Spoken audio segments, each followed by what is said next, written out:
कुमार की set CD में दिखने वाली महिला सामने आ गई है और इस महिला ने दिल्ली के सुल्तानपुरी थाने में शिकायत दर्ज कराई है। महिला का कहना है कि वो राशन कार्ड बनवाने के सिलसिले में पूर्व मंत्री के घर गई थी, जहां उसे नशीला कोल्ड ड्रिंक पिलाया गया और उसके बाद जो कुछ हुआ उसका एहसास महिला को नहीं है, लेकिन उसका यौन शोषण हुआ इस बात की शिकायत महिला ने पुलिस में दर्ज कराई है। सबसे पहले सुनिए महिला ने शिकायत में क्या कहा।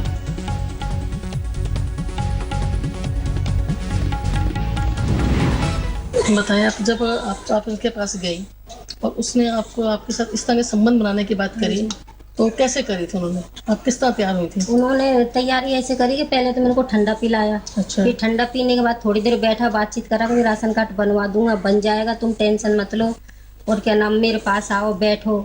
फिर उसके बाद मेरे को पता नहीं लगा। हाँ जी। आपका मतलब है नशे में कुछ पिला दिया आपको? हाँ जी। अच्छा, फिर उसमें आप इसके बैठी हैं, फिर वो उठ के गया, लाइट बंद करने गया था, क्या करने गया था? मेरे को ये भी नहीं पता, ये भी नहीं पता क्या करा उसने।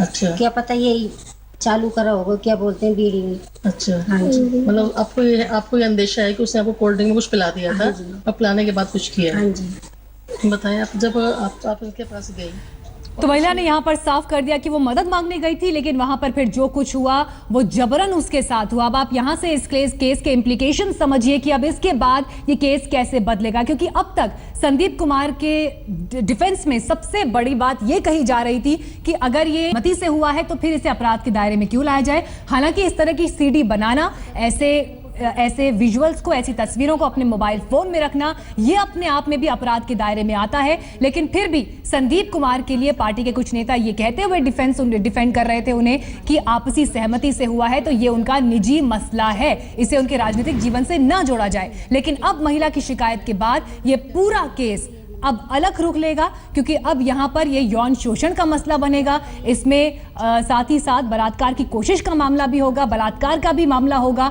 और इसी को लेकर महिला अब पहुंची है सुल्तानपुर थाने में, जहां मौजूद हैं, शिकायत दर्ज हो रही है। हालांकि किन किन धाराओं के तहत ये मामला दर्ज हुआ है वो भी डिटेल आपको हम देंगे जब ऑफिशियल जानकारी एक बार फिर सामने आ जाएगी। लेकिन महिला इस खबर के सामने आने के बाद डरी हुई थी, सहमी हुई थी जब उन्होंने रिपोर्ट्स मीडिया चैनल्स पर चलते हुए देखी, लेकिन एक एनजीओ के मदद के बाद वो सामने आई और उन्होंने ये तय किया कि वो इस मसले पर शिकायत दर्ज कराएंगी।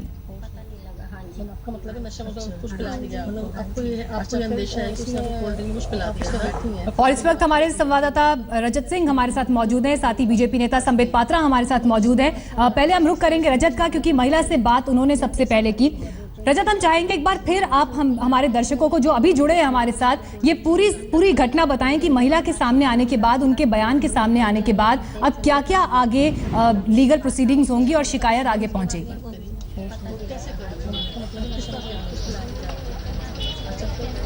देखिए, जिस तरह से बयान आया है और ये महिला ने साफ कर दिया है कि नशीला पदार्थ दिया गया था और उसके बाद ये जो पूरा वाकया है ये हुआ, और उसके बाद वीडियो भी जो कैप्चर हुआ है वो उनकी जानकारी में नहीं था और सारी चीजें वो सिर्फ अपने काम के लिए गई थी, और जिसके बाद मंत्री ने कोल्ड ड्रिंक में कुछ मिलाकर किया। अब इसके आगे कई मामले बनते हैं। अगर सहमति से नहीं हुआ तो सबसे पहले तो बलात्कार का केस भी बन सकता है। इस पर सीधे महिला इस वक्त अंदर है, बयान दे रही है, पुलिस पूछताछ। रजत, मैं लौटती हूँ आपके पास, आपसे डिटेल्स लेंगे, लेकिन इस वक्त एक अहम अपडेट अपने दर्शकों को हम दे दें।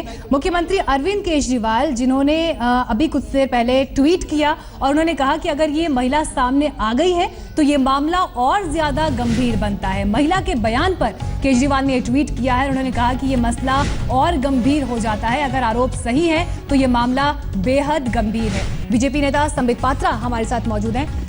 संबित, यहाँ पर अरविंद केजरीवाल का ऑफिशियल रिएक्शन ही इसे मान लीजिए, गंभीर बता रहे हैं वो इस मामले को, लेकिन फिर भी एक बीच का रास्ता लेने की उनकी कोशिश। नहीं, देखिए, गंभीर ही नहीं, ये तो अत्यंत गंभीर है, मगर जो अरविंद केजरीवाल जी की गंभीरता है वो तो हम सबको दिख ही रहा है। कल जिस प्रकार से आम आदमी पार्टी का एक ब्लॉग, एक लेख सामने आया है जिसमें संदीप कुमार जी को महात्मा गांधी, जवाहरलाल नेहरू इत्यादि नेताओं के साथ कंपेयर किया गया है, इसी से मालूम पड़ता है कि आम आदमी पार्टी इस विषय को लेकर कितनी गंभीर है। देखिए, महिला जो पीड़ित थी वो महिला आज सामने आई है, उन्होंने पुलिस में केस लिखाया है।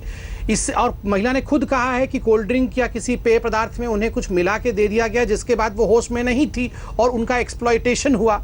तो ये आम आदमी पार्टी पहले से कैसे मान रही थी कि ये कॉन्सेंशुअल था, ये अपने निजता के साथ था, प्राइवेट एक्ट था? ये मुझे समझ में नहीं आ रहा है। अगर अरविंद केजरीवाल जी मानते हैं कि ये वाकई एक गंभीर विषय है जो कि ये है, तो उन्हें एक्शन लेना चाहिए। जो इस प्रकार से इस जघन्य कांड को महात्मा गांधी जी के साथ कंपेयर कर रहे थे और जो कह रहे थे ये कंसेंशुअल है, प्लीज समझाएं कि आपको किसने बताया कि ये कंसेंशुअल था, जबकि महिला तो कुछ और बोल रही हैं। बिल्कुल, एक अहम बात यहाँ पर और भी सामने आती है संबित, कि अभी इस एक महिला ने यहाँ शिकायत की है, लेकिन जो सीडी सामने आई, जो आपत्तिजनक तस्वीरें सामने आई थी, उसमें 2 महिलाएं दिख रही थी। और ऐसा भी हो सकता है, आशंका ऐसी है क्योंकि उनके कई करीबी ये कह रहे हैं कि ये केस और बड़ा हो सकता है, क्योंकि ब्लैकमेलिंग शब्द का बार बार उनकी तरफ से इस्तेमाल किया जा रहा था, जिसके तहत ये सीडी और ये तस्वीरें निकाली गई। देखिए, स्वाभाविक रूप से इस पूरे विषय में जांच भी चल रहा है, मगर 4 दिन से जिस प्रकार से हम मीडिया में देख रहे हैं और मीडिया का जो एक आंकलन रहा है कि शायद जो सीडी बनाई गई है, हैंड मूवमेंट से मालूम पड़ता है सीडी खुद संदीप कुमार ने बनाया था। तो हम तो सिर्फ इतना पूछना चाहते हैं कि कोई भी व्यक्ति इस प्रकार की सीडी क्यों बनाएगा? उसके पीछे कोई तो मंशा होगी, ब्लैकमेल करने की मंशा होगी या एक विकृत मानसिकता होगी। स्वाभाविक रूप से अगर ब्लैकमेल करने की मानसिकता है तो ये तो कानून के दायरे में आता है और कानूनी कार्यवाही तो स्वाभाविक रूप से होगा। अगर विकृत मानसिकता भी है तो भी सोचिए, विकृत और परवर्स मानसिकता का कोई व्यक्ति, वो विधायक बना हुआ है, वो बाल कल्याण मंत्री, महिला विकास मंत्री बना हुआ है, इससे ज्यादा शर्मनाक विषय दिल्ली के लिए और क्या हो सकता है? बिल्कुल। रजत, आपने सबसे पहले इस महिला से बात की, जब इस महिला को इस बारे में जानकारी मिली कि ऐसी कोई सीडी बनी है, ऐसी कोई आपत्तिजनक तस्वीरें हैं जो सामने पब्लिक डोमेन में आई हैं, या ऐसी घटना यौन शोषण की हुई है, उन्हें इसके बारे में सबसे पहले इंफॉर्मेशन कहां से मिली और क्या इससे पहले भी उन्होंने शिकायत के बारे में सोचा था?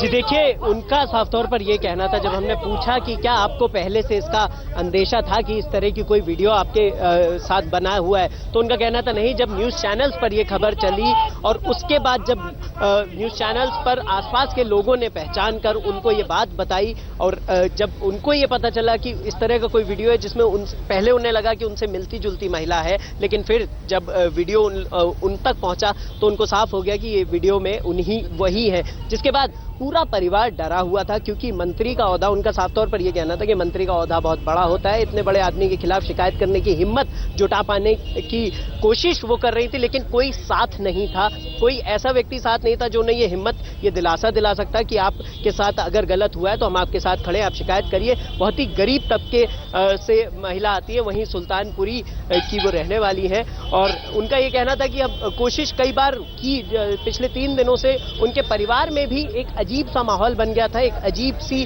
कश्मकश में थी कि उसकी शिकायत की जाए, किस तरह का एक्शन लिया जाए। एक आध बार उनका ये कहना था ऑफ कैमरा, जब हमारी बात चल रही थी, तो उनका साफ तौर पर ये कहना था कि कई बार ऐसा लगे कि खुद को खत्म कर दें ताकि जो शर्मिंदगी उनको हो रही है वो ना हो। लेकिन फिर जब एनजीओ सामने आया और एनजीओ ने मदद का वादा किया, क्योंकि उनको ये लग रहा था कि इतने बड़े पद पर अगर कोई व्यक्ति उसके खिलाफ अगर शिकायत करते हैं तो आप उल्टे फंस जाते हैं, और इसी डर से वो अब तक चुप बैठी थी। लेकिन अब जब एनजीओ का साथ मिला तो वो खुलकर सामने आई, बात की और इस वक्त वो थाने में मौजूद है और शिकायत दर्ज करा रही है। बिल्कुल, लौटते रजत आपके पास, हमारे साथ कांग्रेस नेता शोभा ओझा भी जुड़ गई हैं, उनसे हम बात करेंगे, लेकिन उससे पहले एक बार फिर अपने दर्शकों को सुनवाते हैं महिला की शिकायत। मतलब आपको बताएं आप जब आप उनके पास गई और उसने आपके साथ इस तरह के संबंध बनाने की बात करी, तो कैसे करी थी उन्होंने? आप किस तरह तैयार हुई थी? उन्होंने तैयारी ऐसे करी कि पहले तो मेरे को ठंडा पिलाया, अच्छा। फिर ठंडा पीने के बाद थोड़ी देर बैठा, बातचीत करा, कोई राशन कार्ड बनवा दूंगा, बन जाएगा, तुम टेंशन मत लो, और क्या नाम, मेरे पास आओ, बैठो। फिर उसके बाद मेरे को पता नहीं लगा। हाँ जी। आपका मतलब है नशा मुझे कुछ पिला दिया आपको? हाँ जी। अच्छा, फिर उसमें आप उसके बैठी हैं, फिर वो उठ के गया, लाइट बंद करने गया था, क्या करने गया था? मेरे को ये भी नहीं पता, ये भी नहीं पता क्या करा उसने। अच्छा। क्या पता ये चालू करा होगा, क्या बोलते हैं, बीड़ी में। अच्छा। हाँ जी। मतलब आपको ये अंदेशा है कि उसने आपको कोल्ड ड्रिंक में कुछ पिला दिया था और पिलाने के बाद कुछ किया? हाँ जी। बताएं आप जब तो महिला की पूरी बात आपने सुनी। कांग्रेस नेता शोभा ओझा इस वक्त हमारे साथ मौजूद हैं। शोभा, जब ये घटना सामने आई थी तो सबसे पहले संदीप कुमार का ये कहना था कि वो तो इस वीडियो में जो शख्स है वो है ही नहीं, कोई और है, उनके खिलाफ षड्यंत्र रचा गया है, वो दलित है, ये तमाम बातें। साथ ही पार्टी में आशुतोष जैसे बड़े नेता उन्हें डिफेंड कर रहे थे, आम सहमति जैसी बातें कहते हुए। लेकिन अब ऐसा लगता है कि ये तमाम बातें जिस आधार पर खड़ी थी वो आधार ही खत्म हो गया है? देखिए, बहुत ही शर्मनाक है जिस तरह से एक महिला बाल विकास मंत्री राशन कार्ड बनाने गई हुई महिला के साथ जिस तरह से हरकत हुई है, वीडियो बनी है, और उसके अलावा उनके फोटो दूसरी महिलाओं के साथ भी पब्लिक डोमेन में आए हैं। और सबसे शर्मनाक तो ये है कि आम आदमी पार्टी के बड़े नेता आशुतोष जी ने जिस तरह से कल ब्लॉक लिखकर इनकी तरफदारी करी कुमार की, और तरफदारी करते हुए उनको बिल्कुल भी नहीं शर्म आई कि राष्ट्रपिता का नाम उन्होंने, गांधी जी का नाम उसमें घसीटा, बड़े नेता नेहरू जी का नाम घसीटा, अटल बिहारी जी का नाम उन्होंने इसमें घसीटा, ये दिखाने के लिए कि इस मंत्री ने कुछ गलत नहीं किया है, उनको क्लीन चिट देने के एक प्रयास में।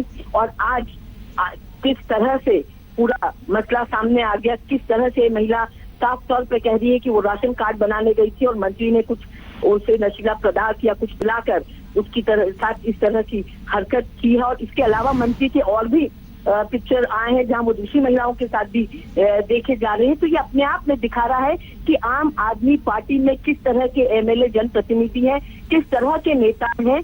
और आम आदमी पार्टी, जो केजरीवाल जी ने इस देश को एक अलग राजनीति, एक साफ सुथरी राजनीति का वादा किया था और सब पार्टियों से अलग एक पार्टी खड़ी करी थी, और कहा था नहीं, वो तो अभी भी ट्वीट करके ये कह रहे हैं कि अगर ये आरोप सत्य हैं तो बहुत गंभीर बात है। सिर्फ गंभीर शब्द कह के उन्होंने छोड़ दिया इस पूरे मसले को।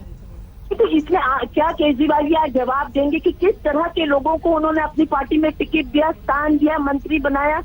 एक उनके लॉ मिनिस्टर खुद फेक लॉ डिग्री में फंस जाते हैं, सिविल सप्लाईज के मिनिस्टर करप्शन पैसे लेते हुए फंसते हैं, या महिला बाल विकास मंत्री महिलाओं के साथ शोषण करते हुए फंसे देखे गए हैं। तो आखिर केजरीवाल जी ने ऐसी कौन सी पार्टी बनाई जिसमें हर और 6 अलग विधायकों पे महिला अत्याचार के आरोप लगे हुए हैं? एक विधायक इनका 18 महीने जेल में गया हुआ है अभी। तो क्या मतलब किस तरह की पार्टी इन्होंने बनाई, किस तरह के लोगों को चुना, क्या उनका बैकग्राउंड देखा, क्या उन्हें क्यों टिकट दिया गया, क्या उन्होंने जांच करी जब उन्होंने वादा किया था दिल्ली की जनता से? क्या उन्होंने जांच करी कि ये लोग सही तरह के लोग हैं जिनको वो अपनी पार्टी के बैनर तले बिल्कुल, ये बहुत अहम सवाल है, बहुत बड़े सवाल है। हमारे साथ संबित पात्रा भी यहाँ पर मौजूद है। शोभा जी, आप बने रहिए हमारे साथ।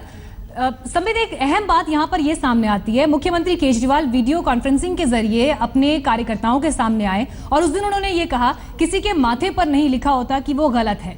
अब जब ये घटना सामने आई है, उन्होंने कहा कि अगर ये आरोप सत्य हैं जो महिला लगा रही है तो भी ये बेहद गंभीर है। आपको लगता है कि यहाँ पर थोड़ा सा और ज्यादा रिस्पॉन्सिबिलिटी लेकर मुख्यमंत्री को सामने आने की जरूरत है और इस पर कोई कड़े बयान देने की जरूरत है? सिर्फ ये कह देने भर से कि आशुतोष जो कह रहे हैं वो पार्टी की एक मत एक राय नहीं है, बात नहीं बनेगी?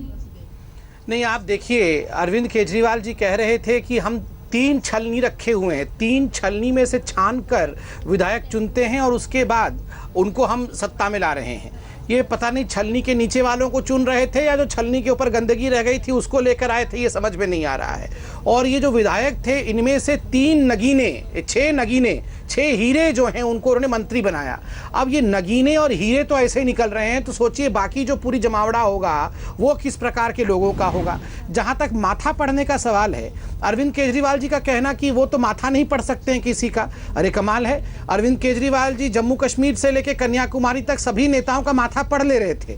2014 में ये सब चोर हैं, सबके माथे पे लिखा है ये चोर हैं, वो सब कहते थे। और आज जिनके साथ 18 महीने मंत्रिमंडल में गुजारे एक साथ, उनके माथे को नहीं पढ़ पा रहे थे। और क्या गंभीरता है आप बताइए। कल जो ब्लॉग लिखा गया है आम आदमी पार्टी का, उस ब्लॉग में लिखा है कि महात्मा गांधी, पंडित नेहरू, ये सब तो बहुत भाग्यवान थे कि उस जमाने में टीवी नहीं था, वरना इनका भी स्टिंग ऑपरेशन हो जाता। आप सोचिए किस प्रकार के भाषा का प्रयोग किया गया है राष्ट्रपिता के लिए कि उनका भी स्टिंग ऑपरेशन हो जाता। संबित, मैं आपके पास लौटती हूँ। इस वक्त हमारे साथ उत्तर प्रदेश के पूर्व डीजीपी विक्रम सिंह साहब जुड़ गए हैं। विक्रम जी, यहाँ पर एक अहम बात यह है कि अब महिला का सामने आना, ये पूरा केस यहाँ से बदलता है। अब इसको देखते हुए आईटी एक्ट, इसके अलावा नशीला पदार्थ पिलाया जाना जबरन, जो रिलेशनशिप बनाया गया वो फोर्स रिलेशनशिप है, कानून के तहत अब ये मामला कितना और मजबूत यहाँ से हो जाता है और कितना गंभीर संदीप कुमार के लिए? जी, कानून के दृष्टिकोण से ये अकाट्य साक्ष्य है। आपकी वीडियो क्लिप्स, इसके अलावा शराब पिलाना, महिला का सामने आकर के एफआईआर और प्रथम सूचना पंजीकृत कराना, अब और किसी साक्ष्य की आवश्यकता नहीं है। दिल्ली पुलिस को चाहिए गंभीरता पूर्वक तत्परता के साथ 72 घंटे के अंदर माननीय मंत्री जी के बयान लेकर के उनको जेल की सलाखों के पीछे भेजें। अगर ये ऐसा नहीं करेंगे तो इनकी भी विश्वसनीयता जाती रहेगी। कानून के दृष्टिकोण से और साक्ष्य संकलन के दृष्टिकोण से पर्याप्त साक्ष्य है मंत्री जी की गिरफ्तारी का। जी, अब एक चीज और आपसे हम जानना चाहेंगे, क्योंकि अभी ऑफिशियल जानकारी सामने नहीं आ पाई है। हमारे संवाददाता वहां मौजूद है जहां महिला शिकायत दर्ज कराने के लिए पहुंची है। कौन कौन सी वो अहम धाराएं होंगी जिनके तहत संदीप कुमार पर केस बनता है? ये पूरा आप अगर देखें कि जो बॉडी ऑफेंसेस सबसे पहले 376 आईपीसी जो मेन है, 354 आईपीसी, इसके अलावा सेक्सुअल एक्सप्लॉयटेशन की जो धारा आईटी एक्ट के अंतर्गत वो भी बनेगा। और अगर आपका getting sexual favours for exploitation तो इसके आधार पर भी एक दूसरा केस बन जाएगा। इसके अलावा अगर ये भी बताया जाता है एक से अधिक महिलाएं हैं तो लार्जर कॉन्स्पिरेसी में 120B आईपीसी भी लगेगा। और अभी तो जैसे देखें परत दर परत जो तथ्य और साक्ष्य आपके सामने आएंगे उसके आधार पर 3-4 धाराएं आईटी एक्ट की और लगेंगी। बिल्कुल। अब विक्रम जी, एक अहम बात यहाँ पर यह भी है, संदीप कुमार जब मीडिया के सामने आए थे तो उन्होंने कहा था कि इस सीडी में जो शख्स दिख रहा है वो है ही नहीं, वो कोई और है, उनके खिलाफ ये षड्यंत्र है। इसे जांचने के लिए कौन से अहम विकल्प अब यहाँ पर क्राइम ब्रांच के सामने होंगे? ये फॉरेंसिक टूल्स आते हैं और आईटी टूल्स आते हैं और ये हर आदमी कहता है। ऐसा व्यक्ति ढूंढना, आरोपी बहुत मुश्किल है जो ये कह दे कि हाँ मैं दोषी हूं, मेरे खिलाफ कानूनी कार्रवाई की जाए। 99.9% यही कहते हैं मैं बिल्कुल निर्दोष हूं और मुझसे ज्यादा पाक और साफ तो इंसान न कोई था, न है और न होगा। रावण से भी पूछिए और जरासंध से वो भी यही कहते, लेकिन इसकी कोई बात न करके इसके टेस्ट फास्ट फॉरवर्ड ट्रैक में डाल करके 2-3 दिन के अंदर जल्द से जल्द मंगा करके इनके खिलाफ कार्रवाई होनी चाहिए। बिल्कुल, अब कार्रवाई के लिए देखना होगा, क्योंकि ये तमाम धाराएं जो अब इस पूरे केस पर लागू होती हैं उसके तहत गिरफ्तारी का भी प्रावधान है। गिरफ्तारी हो सकती है संदीप कुमार की, लेकिन बड़ी बात यह कि महिला के सामने आने के बाद अब ये केस एक नए सिरे से शुरू हो गया है, क्योंकि अब तक जो बात आम सहमति पर आके टिकी थी, पर्सनल लाइफ पर आके टिकी थी, निजी मामले पर आके टिकी थी, वो सभी आधार हिल गए हैं। क्योंकि महिला ने शिकायत में ये कहा है कि उन्हें नशीला पदार्थ पिलाया गया, उनके साथ फोर्स्ड रिलेशनशिप बनाया गया, यौन शोषण उनका हुआ, और ये शिकायत दर्ज कराने के लिए वो सुल्तानपुर थाने में पहुंची हैं। हमारे साथ यूपी के पूर्व डीजीपी विक्रम सिंह लगातार बने हुए, साथ ही बीजेपी नेता संबित पात्रा भी हमारे साथ मौजूद हैं। विक्रम जी, यहाँ पर एक बात मैं आपसे और जानना चाहूंगी, अब क्योंकि संदीप कुमार के ऊपर जो धाराएं लग रही हैं वो काफी स्ट्रांग हैं, गिरफ्तारी तक का प्रावधान उसमें है, ऐसे में संदीप कुमार के पास क्या विकल्प है? क्योंकि अपने आप को तो पाक साफ वो बता रहे हैं। गिरफ्तारी, नॉन बेलेबल और अपनी सफाई के बारे में उनको अप्रमाणित करना होगा कि वो बेदाग हैं और बेकसूर हैं। उनकी गिरफ्तारी, क्योंकि ये नॉन बेलेबल है, और गिरफ्तारी, और अगर उन्होंने पलायन करने का प्रयास किया तो उनकी चल अचल संपत्ति कुर्क हो सकती है। तो उनके लिए बड़े दूरगामी परिणाम है और अपनी डिफेंस के बारे में वो अगर चाहें तो अपनी बेल की एप्लीकेशन, एंटिसिपेटरी नहीं, रेगुलर बेल के बारे में प्रयास कर सकते हैं। लेकिन मुझे ये उम्मीद नहीं कि उनको कहीं किसी कोर्ट से कोई रिलीफ या जमानत मिलने वाली है। कुछ दलील देने की कोशिश बेशक संदीप कुमार ने की थी, जहां उन्होंने कहा कि मैं दलित हूं इसलिए षड्यंत्र हुआ, वीडियो में जो दिख रहा हूं वो मैं हूं ही नहीं। लेकिन ये बेहद कमजोर दलीलें थी, क्योंकि केस अब बहुत मजबूत संदीप कुमार के खिलाफ होता जा रहा है, क्योंकि महिला ने ऑफिशियल शिकायत इस पर दर्ज करा दिया, मीडिया के सामने आई है, उन्होंने शिकायत दर्ज कराई है। आइए आपको एक बार फिर सुनवाते हैं महिला ने क्या कहा।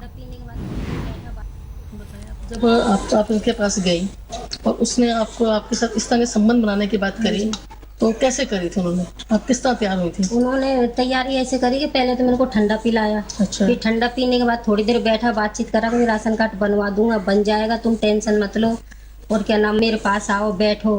फिर उसके बाद मेरे को पता नहीं लगा। हाँ जी। आपका मतलब है नशा में कुछ पिला दिया आपको? हाँ जी। अच्छा, फिर उसमें आप उसके बैठी हैं, फिर वो उठ के गया, लाइट बंद करने गया था, क्या करने गया था? मेरे को ये भी नहीं पता।